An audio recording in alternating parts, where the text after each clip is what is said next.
ആമുഖ സന്ദേശം നമുക്ക് തരുന്നത് ഷാലോം പ്രസിദ്ധീകരണ വിഭാഗത്തിൽ അസിസ്റ്റൻ്റ് ജനറൽ മാനേജറായി ശുശ്രൂഷ ചെയ്യുന്ന ആൻസിമോൾ ജോസഫാണ് ആമുഖ സന്ദേശം നമുക്ക് ഈ സമയത്ത് തരുന്നത്. പ്രാർത്ഥനാപൂർവ്വം ഈ സന്ദേശം നമുക്ക് ശ്രവിക്കാം.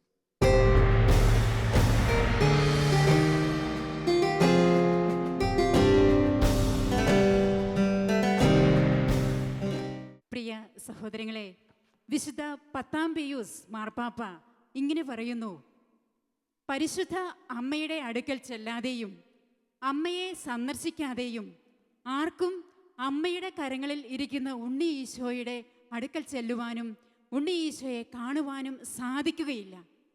സഹോദരങ്ങളെ, നമ്മൾ ഈ രാത്രിയിൽ ഇവിടെ ഇപ്പോൾ ഈ ജാഗരണ പ്രാർത്ഥനയിൽ പങ്കെടുത്തുകൊണ്ടിരിക്കുന്നത് ഈശോയെ ഒരു നോക്ക് കാണാനും ഈശോയുടെ അടുക്കിലേക്ക് ചെല്ലുവാനും വേണ്ടിയിട്ടാണ്. അതുകൊണ്ട് നമുക്കിന്ന് അമ്മയുടെ കരം പിടിച്ച് അമ്മയുടെ അടുക്കൽ ചെന്നിട്ട് ഈശോയെ കാണിച്ചു തരണമേ എന്ന് നമുക്ക് അമ്മയോട് പറയാം. അതിനുവേണ്ടി നമുക്ക് ഒരു നിമിഷം ഒന്ന് ബുദ്ധിമുട്ടില്ലെങ്കിൽ എഴുന്നേറ്റ് നിൽക്കാമോ? കണ്ണുകളൊന്ന് അടച്ച് കരങ്ങളൊന്ന് കുപ്പിപ്പിടിച്ച് അമ്മയുടെ അടുക്കിലേക്ക് നമുക്ക് പോകാം. അമ്മയുടെ മുമ്പിൽ ചെന്ന് നിൽക്കാം. എന്നെയും ഈ ലോകം മുഴുവനെയും മാതാവേ ഈശോയിലേക്ക് ചേർത്ത് പിടിക്കണമേ, ഈശോയുടെ അടുക്കിലേക്ക് കൊണ്ടു ചെല്ലണമേ, ഈശോയെ ഞങ്ങൾക്ക് കാണിച്ചു തരണമേ മാതാവേ എന്ന് അമ്മയോട് നമുക്ക് പറയാം. അമ്മയോട് നമുക്ക് പ്രാർത്ഥിക്കാം. അമ്മയുടെ കരങ്ങളിൽ നമ്മുടെ ജീവിതങ്ങളെ നമുക്ക് വെച്ചു കൊടുക്കാം. ഈശോയുടെ കുഞ്ഞുങ്ങളാക്കി, ഈശോയുടെ കുഞ്ഞായി എന്നെ മാറ്റണമേ എന്ന് അമ്മയോട് പറഞ്ഞ് അമ്മയുടെ നാമം നമുക്കൊന്ന് സ്വരമുയർത്തി പ്രകീർത്തിക്കാം. നന്മ നിറഞ്ഞ മറിയമേ സ്വസ്തി, കർത്താവ് അങ്ങയുടെ കൂടെ, സ്ത്രീകളിൽ അങ്ങ് അനുഗ്രഹിക്കപ്പെട്ടവളാകുന്നു, അങ്ങയുടെ ഉദരത്തിൻ ഫലമായി ഈശോ അനുഗ്രഹിക്കപ്പെട്ടവനാകുന്നു. പരിശുദ്ധ മറിയമേ തമ്പുരാന്റെ അമ്മേ, പാപികളായ ഞങ്ങൾക്ക് വേണ്ടി ഇപ്പോഴും ഞങ്ങളുടെ മരണസമയത്തും തമ്പുരാനോട് അപേക്ഷിക്കണമേ. ആമേൻ. വിശുദ്ധ യോസേപ്പിതാവേ, ഞങ്ങൾക്ക് വേണ്ടി അപേക്ഷിക്കണമേ. സ്വർഗത്തിലെ മുഴുവൻ വിശുദ്ധരെ മാലാഖമാരെ ഞങ്ങൾക്ക് വേണ്ടി അപേക്ഷിക്കണമേ. മുഴുവൻ ശുദ്ധീകരണ ആത്മാക്കളെ ഞങ്ങൾക്ക് വേണ്ടി അപേക്ഷിക്കണമേ. ഇരിക്കാം. Hallelujah, hallelujah. വലതുകരമൊന്ന് ഉയർത്തി സന്തോഷത്തോടെ പറഞ്ഞാലോ? ഹല്ലേലൂയ, ഹല്ലേലൂയ, ഹല്ലേലൂയ. പ്രിയ സഹോദരങ്ങളെ, സന്തോഷത്തിൻ്റെ ഒരു വാർത്തയുമായിട്ടാണ് ഞാനിന്ന് നിങ്ങളുടെ മുമ്പിൽ നിൽക്കുന്നത്. അത് മറ്റൊന്നുമല്ല, വിശുദ്ധ പത്രോസിൻ്റെ 1-ാമത്തെ ലേഖനം 3-ാം അധ്യായം 9-ാമത്തെ വാക്യത്തിൽ ഇങ്ങനെ പറയുന്നു: അനുഗ്രഹം അവകാശമാക്കുന്നതിന് വേണ്ടി വിളിക്കപ്പെട്ടവരാണ് നിങ്ങൾ. Hallelujah, hallelujah. വിശ്വസിക്കുന്നുണ്ടോ? അനുഗ്രഹം അവകാശമാക്കുന്നതിന് വേണ്ടി വിളിക്കപ്പെട്ടവരാണ് നിങ്ങൾ. ഹല്ലേലൂയ. ഇരുകരമുയർത്തി എന്ന് പറയാവോ? ഹല്ലേലൂയ, ഹല്ലേലൂയ. അനുഗ്രഹം അവകാശമാക്കുവാൻ നമ്മൾ വിളിക്കപ്പെട്ടിട്ടുണ്ടെങ്കിൽ കരങ്ങളൊന്ന് അടിച്ചു കർത്താവിന് ഹല്ലേലൂയ പറയാമോ? ഹല്ലേലൂയ, ഹല്ലേലൂയ, ഹല്ലേലൂയ, ഹല്ലേലൂയ. പ്രിയ സഹോദരങ്ങളെ, ഇത് കേൾക്കുമ്പോൾ വളരെ സന്തോഷം തോന്നും. അതുകൊണ്ട് തന്നെ ആ സന്തോഷ വാർത്തയാണ് ഞാൻ കൊണ്ടുവന്നിരിക്കുന്നതെന്ന് നിങ്ങളോട് പറഞ്ഞത്. പിന്നെ ഇതിനകത്ത് നമ്മൾ ഇത് കേൾക്കുമ്പോൾ ചിലരെങ്കിലും ചിന്തിച്ചിട്ടുണ്ടാവും, ഈ അനുഗ്രഹം അവകാശമാക്കാൻ ദൈവം വിളിച്ച വ്യക്തിയാണ് ഞാനെന്ന് പറയുമ്പോൾ എനിക്ക് അനുഗ്രഹം എന്ന് മതിയോ? എനിക്ക് ഒരുപാട് അനുഗ്രഹങ്ങൾ വേണ്ടേ? അതൊന്നും ദൈവം തരികയില്ലേ? എനിക്ക് കുടുംബത്തിൽ സമാധാനം വേണം, ആ ഒരു അനുഗ്രഹം മാത്രം പോരാ. മറിച്ച് എനിക്കൊരു നല്ല വീട് വേണം, അത് മാത്രം പോരാ. എത്രയോ നാളായി ഞാൻ വാടക വീടുകൾ കയറി ഇറങ്ങുന്നു, മാറി മാറി താമസിക്കുന്നു. എൻ്റെ കുഞ്ഞുങ്ങൾക്ക് നല്ല വിദ്യാഭ്യാസം കൊടുക്കുവാൻ, അതുപോലെ സാമ്പത്തിക കടബാധ്യതകളൊന്ന് മാറിക്കിട്ടാൻ എത്രയോ നാളായി ഞാൻ ആഗ്രഹിക്കുന്നു. പാപത്തിൻ്റെ സ്വഭാവത്തിൽ നിന്നൊക്കെ ഒന്ന് വീണ്ടും വീണ്ടും വീണു പോകുന്ന അവസ്ഥയിൽ നിന്ന് കരകയറാൻ എത്രയോ നാളായി ഞാൻ ആഗ്രഹിക്കുന്നു, പരിശ്രമിക്കുന്നു, അധ്വാനിക്കുന്നു. പക്ഷെ സാധിക്കുന്നില്ല. ഈ അനുഗ്രഹങ്ങളൊക്കെ എനിക്ക് വേണം. പക്ഷേ വചനം പറയുന്നത് ഇത് അനുഗ്രഹം എന്ന ഏകവചനമാണ് പറയുന്നത്, അനുഗ്രഹങ്ങൾ എന്നല്ല പറയുന്നത്. അതിനർത്ഥം ഒരുപക്ഷെ ദൈവം നമ്മൾ ഇത്രയുമൊക്കെ ആഗ്രഹിച്ചും പ്രാർത്ഥിച്ചും ത്യാഗം സഹിച്ചും ഈ രാത്രിയിൽ ദൈവത്തോടൊപ്പം ചെലവഴിക്കുമ്പോൾ ദൈവം നിനക്ക് ഇന്ന ഒരു അനുഗ്രഹം മതി, ഇത് മതി എന്ന് പറഞ്ഞ് നിന്നെ പറഞ്ഞുവിടാനാണോ? നമ്മെ പറഞ്ഞുവിടാനാണോ? അല്ല. നമുക്കറിയാം, യോഹന്നാന്റെ സുവിശേഷം 10:10 ഈശോ വ്യക്തമായിട്ട് പറയുന്നു, നിങ്ങൾക്ക് ജീവനുണ്ടാകുവാനും അത് സമൃദ്ധമായി ഉണ്ടാകുവാനുമാണ് ഞാൻ വന്നിരിക്കുന്നത്. Hallelujah, hallelujah. അങ്ങനെയെങ്കിൽ നമ്മുടെ കർത്താവ് പിശുക്കനാണോ? ഒരനുഗ്രഹം തന്നിട്ട് ഇത് മതി നിനക്കെന്ന് പറയാൻ. അല്ല, സമൃദ്ധി ദൈവം തരുന്നത് എപ്പോഴും സമൃദ്ധമായിരിക്കും. അത് കരകവിഞ്ഞൊഴുകുന്നതായിരിക്കും. അത് മറ്റുള്ളവർക്കും കൂടി കൊടുക്കുവാൻ മാത്രം സമൃദ്ധമായിരിക്കും. Hallelujah, hallelujah. അങ്ങനെയെങ്കിൽ പിന്നെ എന്തുകൊണ്ട് ഈ അനുഗ്രഹം എന്ന ഏകവചനം ഇവിടെ തിരുവചനം ഉപയോഗിച്ചു? പ്രിയ സഹോദരങ്ങളെ, അതിനുള്ള ഉത്തരം റോമാക്കാർക്ക് എഴുതിയ ലേഖനം, പൗലോസ്ലീഹ റോമാക്കാർക്ക് എഴുതിയ ലേഖനത്തില് 8-ാം അധ്യായം 17-ാമത്തെ തിരുവചനത്തിലാണ് നമുക്ക് കാണുവാനായിട്ട് സാധിക്കുന്നത്. അവിടെ പറയുന്നത് ഇങ്ങനെയാണ്: മക്കളെങ്കിൽ അവകാശികളാണ്. മക്കളെങ്കിൽ അവകാശികളാണ്. എന്തിന്റെ അവകാശികള്? ദൈവത്തിന്റെ അവകാശികളാണ്. മക്കളെങ്കിൽ നമ്മൾ ദൈവത്തിന്റെ അവകാശികളാണ്. ഹല്ലേലൂയ, ഹല്ലേലൂയ, ഹല്ലേലൂയ. സഹോദരങ്ങളെ, നമ്മൾ ചില്ലറക്കാരല്ല, നിസ്സാരരല്ല. നമ്മള് സർവശക്തനായ എന്നെയും നിങ്ങളെയും സൃഷ്ടിച്ച, ഈ പ്രപഞ്ചത്തെ മുഴുവൻ സൃഷ്ടിച്ച, സ്വർഗത്തിന്റെ അധിപനായ, പാതാളത്തിന് മേൽ ശക്തിയുള്ള അധികാരമുള്ള സർവശക്തനായ ദൈവത്തെ തന്നെ അവകാശമായി ലഭിച്ച ശ്രേഷ്ഠ ജനതയാണ് നമ്മൾ. ഹല്ലേലൂയ, ഹല്ലേലൂയ, ഹല്ലേലൂയ. രണ്ട് കരം ഉയർത്തി ഒന്ന് പറയാമോ? ഹല്ലേലൂയ, ഹല്ലേലൂയ, ഹല്ലേലൂയ, ഹല്ലേലൂയ. സഹോദരങ്ങളെ, നമ്മൾ അതുകൊണ്ടാണ് ഈ ഏകവചനം, അനുഗ്രഹം എന്ന ഏകവചനം ഇവിടെ ഉപയോഗിച്ചിരിക്കുന്നത്. ദൈവം എന്ന ഏക അനുഗ്രഹം അത് നമുക്ക് അവകാശമായി ഇവിടെ ലഭിച്ചിരിക്കുകയാണ്.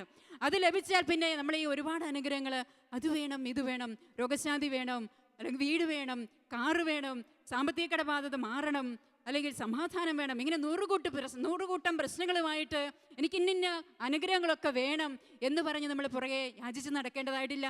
ഇതെല്ലാം തരുന്നവനായ ദൈവം എൻ്റെയും നിങ്ങളുടെയും അവകാശമാണ്. എൻ്റെയും നിങ്ങളുടെയും അവകാശമാണ്.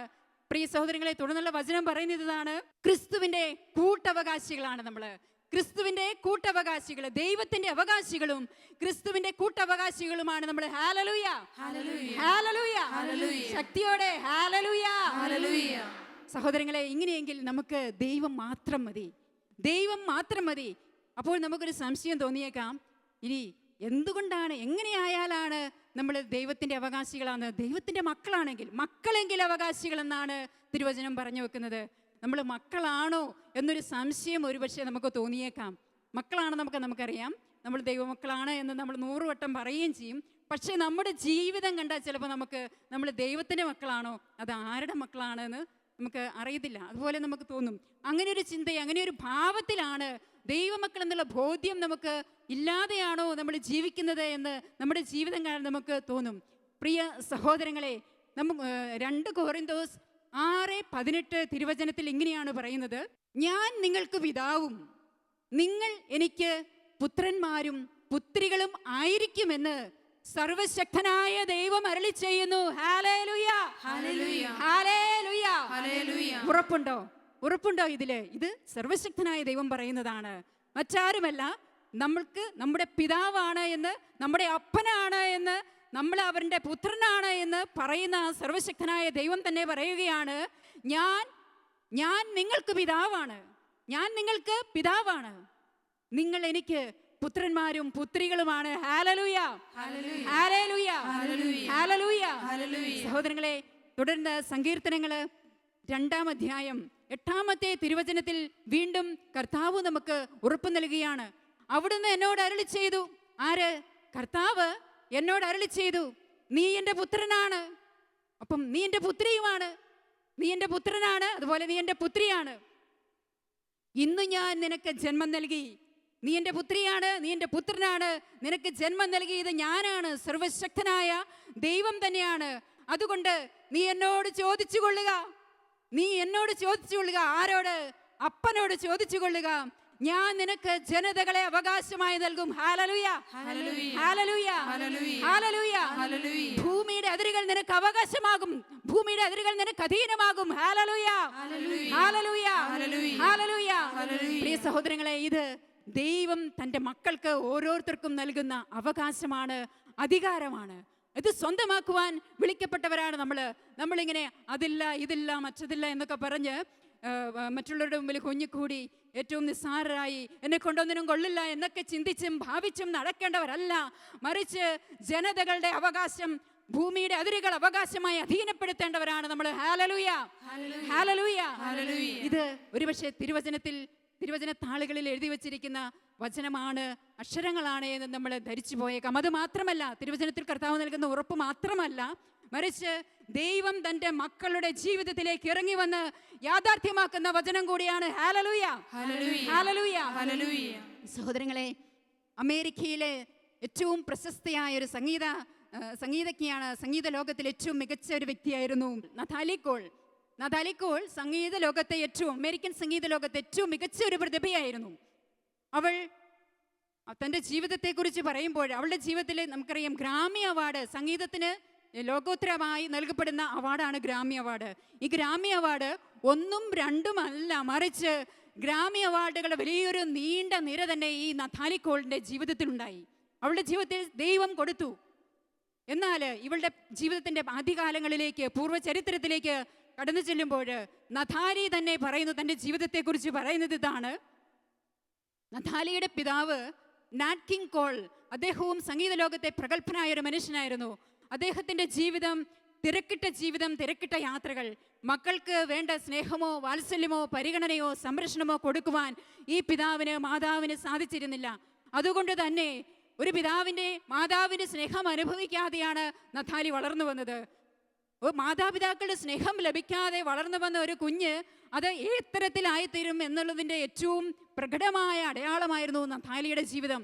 അവൾ തൻ്റെ ജീവിതത്തെക്കുറിച്ച് തന്നെ പറയുന്നത് ഇതാണ്: സ്നേഹത്തിന് വേണ്ടിയിട്ടുള്ള അധമ്യമായ കൊതി, അതെനിക്ക് എൻ്റെ മാതാപിതാക്കളിൽ നിന്ന് ഞാൻ കിട്ടുമെന്ന് പ്രതീക്ഷിച്ചു. പക്ഷേ കിട്ടാതെ വന്നപ്പോൾ ഞാൻ സങ്കടത്തിൻ്റെ ഒരു വ്യക്തിയായി. എന്നും എനിക്ക് കണ്ണുനീര് മാത്രമേ ഉണ്ടായിരുന്നുള്ളൂ. ഒരൊറ്റ സ്നേഹത്തിന് വേണ്ടി, ഒന്ന് ആശ്ലേഷിക്കപ്പെടാൻ വേണ്ടി ഞാൻ കൊതിച്ചു. ഇതെനിക്ക് കിട്ടാതെ വന്നപ്പോൾ ഞാൻ മറ്റുള്ളവരിലേക്ക് ചാഞ്ഞു. മറ്റുള്ളവരുടെ ജീവിതത്തിലേക്ക് ഞാൻ ഉറ്റുനോക്കി. എന്നെ സ്നേഹിക്കുന്നവരുണ്ടോ? എന്നെ ഒരൊറ്റ പരിഗണന എനിക്ക് തരുന്ന ആരെങ്കിലും ഉണ്ടോ? അങ്ങനെ എൻ്റെ ജീവിതം കുത്തഴിഞ്ഞു പോയി. അവൾ തന്നെ സാക്ഷ്യപ്പെടുത്തുകയാണ്, എനിക്ക് എത്ര കാമുകന്മാരുണ്ടായിരുന്നു എന്ന് എനിക്ക് തിട്ടമില്ല. അവരുടെ മുഖമോ അവരുടെ പേരുകളോ എനിക്ക് ഇന്നും അന്യമാണ്, ഓർമ്മയിലേ ഇല്ല. അത്രയധികമായിരുന്നു സ്നേഹത്തിന് വേണ്ടി അവളിങ്ങനെ കൊതിച്ച് അലഞ്ഞു നടക്കുകയായിരുന്നു. പിന്നീട് 14-ാമത്തെ വയസ്സിൽ അവളുടെ പിതാവും മരണമടഞ്ഞപ്പോൾ അവളുടെ ജീവിതം ഏറ്റെടുത്തത് സുഹൃത്തുക്കളല്ല, അമ്മയല്ല, സഹോദരങ്ങളല്ല, മറിച്ച് ഹെറോയിനും കൊക്കൈനും പോലുള്ള മയക്കുമരുന്നുകളായിരുന്നു. പ്രിയ സഹോദരങ്ങളെ, അതിനുശേഷം ഇവൾ സംഗീത ലോകത്ത് മികച്ചു നിന്നിരുന്ന ഒരു പ്രതിഭയായിരുന്നു എങ്കിൽ പോലും ഈ മയക്കുമരുന്ന് ഇവളുടെ ജീവിതത്തെയും അവളുടെ പ്രൊഫഷനെയും തകിടം മറിക്കുകയാണ്. പിന്നീട് ഇവൾക്ക് വേദികൾ നഷ്ടപ്പെട്ടു, സമൂഹത്തിൽ ഇവളെ ഒറ്റപ്പെട്ടു, ആരും ഇവളെ പ്രോഗ്രാമിന് വേണ്ടി വിളിക്കാതെയായി. ഇവൾ ജീവിതം തകർന്ന് വീണ്ടും മയക്കുമരുന്നിലേക്ക് കൂപ്പുകുത്തുകയാണ്. അങ്ങനെ മരണത്തിൻ്റെ വക്കോളം എത്തി ഇവളുടെ ജീവിതം. അവിടെ നിന്നും അത്ഭുതകരമായി ദൈവം നതാലിയുടെ ജീവിതത്തെ രക്ഷിച്ചു കൊണ്ടുവരുന്നുണ്ട് എന്നവൾ പിന്നീട് സാക്ഷ്യപ്പെടുത്തുകയാണ്.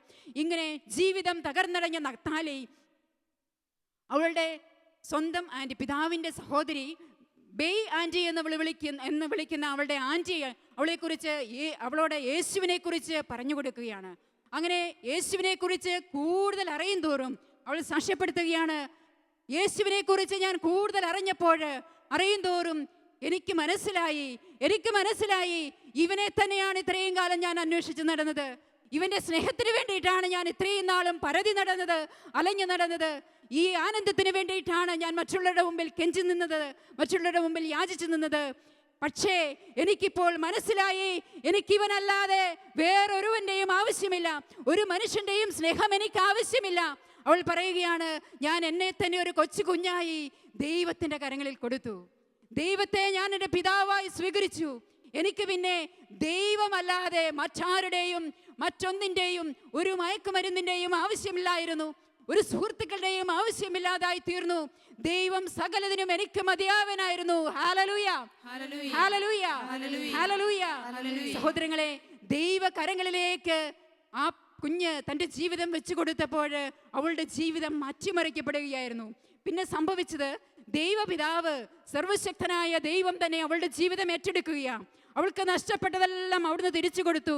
സ്നേഹം, ആരോഗ്യം, വേദികള്, അതുപോലെ പ്രശസ്തി. പിന്നീട് അവളുടെ ജീവിതത്തിലേക്ക് കടന്നു വന്നതാണ് ഈ അവാർഡുകളുടെ നീണ്ട നിര. അവൾ പറയുകയാണ്, അവാർഡുകൾ എന്നെ തേടി വരത്തക്ക രീതിയിൽ എൻ്റെ സർവശക്തനായ ദൈവപിതാവ് എനിക്ക് വേണ്ടി അധ്വാനിച്ചു. അവിടുന്ന് എനിക്ക് വേണ്ടതെല്ലാം തന്നു, എനിക്കൊന്നിനും കുറവില്ലാതായി തീർന്നു. മറ്റാരുടെയും സ്നേഹത്തിന് മുമ്പിൽ ചാഞ്ഞു പോകാത്ത രീതിയിൽ എൻ്റെ ദൈവം സ്നേഹത്തിന്റെ സമൃദ്ധി കൊണ്ട് എന്നെ നിറച്ചു. ഹല്ലേലൂയ, ഹല്ലേലൂയ, ഹല്ലേലൂയ. സഹോദരങ്ങളെ, ഒരുപക്ഷെ നമ്മുടെ ജീവിതം ഇന്ന് നഥാലിയുടേതുപോലെ ആയിരുന്നിരിക്കാം. കണ്ണുനീരണിഞ്ഞ് എന്നും സങ്കടപ്പെട്ട് ഒരൊറ്റ സ്നേഹത്തിന് വേണ്ടി മറ്റുള്ളവരുടെ മുമ്പിലേക്ക് ജീവിതം വലിച്ചെറിഞ്ഞു കൊടുത്ത് അവരുടെ മുമ്പിൽ കെഞ്ചി നിൽക്കുന്ന ഒരു വ്യക്തി ആയിരിക്കാം നമ്മൾ. പക്ഷേ നമ്മൾ ദൈവപിതാവിൻ്റെ കരങ്ങളിലേക്ക് നമ്മുടെ ജീവിതം വെച്ചു കൊടുക്കുവാൻ തയ്യാറാണെങ്കിൽ ദൈവം നഥാലിയുടേതിനേക്കാൾ അപ്പുറമായി നമ്മുടെ ജീവിതത്തെ മാറ്റിമറിക്കുമെന്നതിന് യാതൊരു സംശയവുമില്ല. ഹല്ലേലൂയ, ഹല്ലേലൂയ, ഹല്ലേലൂയ. ഈ സഹോദരങ്ങളെ, നമ്മൾ ചെയ്യേണ്ടത് ഒരേ ഒരു കാര്യമേ ഉള്ളൂ. ദൈവത്തെ പിതാവായി സ്വീകരിക്കുക. അവൻ്റെ കരങ്ങളിലേക്ക് ഒരു കൊച്ചു കുഞ്ഞിനെ എന്നപോലെ നമ്മളെ വെച്ചു കൊടുക്കുക. പിന്നെ അവനെല്ലാം ചെയ്തു കൊള്ളും. മത്തായിയുടെ സുവിശേഷം 22-ാം അധ്യായം 44-ാമത്തെ തിരുവചനം പറയുന്നത് ഇതാണ്: നിന്റെ ശത്രുക്കളെ ഞാൻ നിനക്ക് പാദപീഠമാക്കുവോളം നീ എൻ്റെ വലതുവശത്ത് ഉപവിഷ്ടനാവുക. നിന്റെ ശത്രുക്കളെ നിനക്ക് ഞാൻ പാദപീഠമാക്കുവോളം നീ എൻ്റെ വലതുവശത്ത് ഉപവിഷ്ടനാവുക. മറ്റൊന്നും നീ ചെയ്യേണ്ടതില്ല. അപ്പന്റെ വലതുവശത്ത് നീ ശാന്തമായി ഒന്ന് ചേർന്നിരുന്നാൽ മതി. അപ്പനോടൊന്ന് ചേർന്നിരുന്നാൽ മതി. ദൈവം നിനക്ക് വേണ്ടി പ്രവർത്തിച്ചു കൊള്ളും. നീ അവിടെ ഇരുന്നാൽ മതി. ദൈവം നിന്റെ ശത്രുക്കളെ നിനക്ക് പാദപീഠമാക്കും. നിനക്ക് വേണ്ടി അവിടുന്ന് അധ്വാനിച്ചു കൊള്ളും. ഹല്ലേലൂയ, ഹല്ലേലൂയ, ഹല്ലേലൂയ. സഹോദരങ്ങളെ, അതിനുശേഷം തുടർന്നുള്ള വചനം പറയുന്നത് ഇങ്ങനെയാണ്: ഏതു ദൂതനോടാണ് അവിടുന്ന് ഇങ്ങനെ പറഞ്ഞിട്ടുള്ളത്? ഏതു ദൂതനോട് എപ്പോഴാണ് അവിടുന്ന് ഇങ്ങനെ പറഞ്ഞിട്ടുള്ളത്? ഒരു ദൂതനോടും അങ്ങനെ അവിടുന്ന് പറഞ്ഞിട്ടില്ല. മറിച്ച് മക്കളായ നമ്മളോട് മാത്രമാണ് അവിടുന്ന് അതിങ്ങനെ പറഞ്ഞിരിക്കുന്നത്. നമുക്കറിയാം, ദൂതന്മാര്, മാലാഖമാര് വളരെ പ്രധാനപ്പെട്ട വ്യക്തികളാണ്, അതന്നെ വളരെ പ്രധാനപ്പെട്ടവരാണ്. പക്ഷേ അവരോട് ആരോടും ദൈവപിതാവ് അങ്ങനെ പറഞ്ഞിട്ടില്ല. മക്കളോടാണ് അവിടുന്ന് പറഞ്ഞിരിക്കുന്നത്: നീ എൻ്റെ അടുത്തിരുന്ന് എൻ്റെ വലതുവശത്തിരുന്നാൽ മതിയെന്ന്. ലൂക്കായുടെ സുവിശേഷത്തില് നമുക്കറിയാം, സക്രിയായോട് ഗബ്രിയേൽ ദൂതൻ പ്രത്യക്ഷപ്പെട്ട് സംസാരിക്കുമ്പോൾ പറയുന്നത് ഇതാണ്: ഞാൻ ദൈവ തിരുമുമ്പിൽ നിൽക്കുന്ന ഗബ്രിയേലാണ്. ഇരിക്കുന്ന എന്നല്ല പറഞ്ഞത്. അതുപോലെ വെളിപാടിന്റെ പുസ്തകത്തിൽ യോഹന്നാൻ ശ്ലീഹ കാണുന്നുണ്ട്, ദൂതന്മാർ സിംഹാസനത്തിന്റെ മുമ്പിൽ നിൽക്കുന്നു.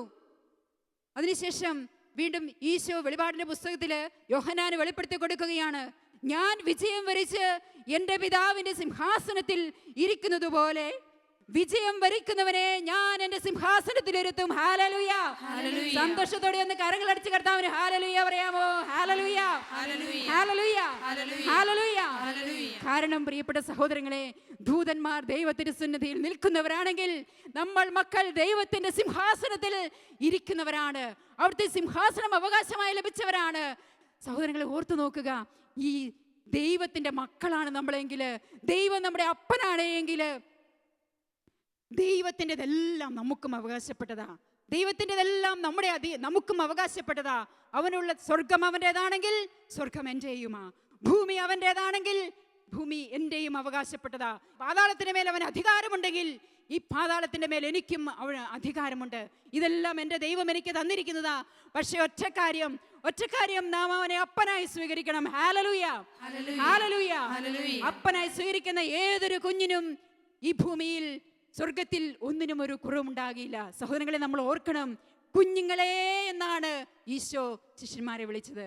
തിബേരിയസ് കടൽ തീരത്ത് ഈശോ കടന്നു ചെന്നപ്പോൾ കുഞ്ഞുങ്ങളെ എന്നാ അവിടുന്ന് വിളിച്ചത്. അതെ, തമ്പുരാന്റെ കുഞ്ഞുങ്ങളാ നമ്മൾ തമ്പുരാന്റെ പൊന്നു മക്കളാ. അതുകൊണ്ടല്ലേ തിരുവചനത്തില് അവിടുന്ന് പറഞ്ഞത്, നീ എൻ്റെ വത്സലപുത്രനല്ലേ. നീ ആര്? ഞാൻ. നമ്മൾ ഓരോരുത്തരും കർത്താവിന്റെ വത്സലപുത്രനല്ലേ, എൻ്റെ ഓമനക്കുട്ടൻ. ഹല്ലേലൂയ, ഹല്ലേലൂയ, ഹല്ലേലൂയ. നിനക്ക് വേണ്ടി എൻ്റെ ഹൃദയം തുടിക്കുന്നു. ആർക്ക് വേണ്ടി? ഈ ദൂതന്മാർക്ക് വേണ്ടിയിട്ടല്ല, മറിച്ച് മക്കളായ നമുക്ക് ഓരോരുത്തർക്കും വേണ്ടിയിട്ടാണ് ദൈവപിതാവിന്റെ ഹൃദയം തുടിക്കുന്നത്. തുടർന്ന് നമുക്കറിയാം, യെശയ്യായുടെ പുസ്തകം 43:1 പറയുന്നു, നീ എന്റേതാണ്. ഒരു ദൂതനോടും പിതാവായ ദൈവം അങ്ങനെ പറഞ്ഞിട്ടില്ല.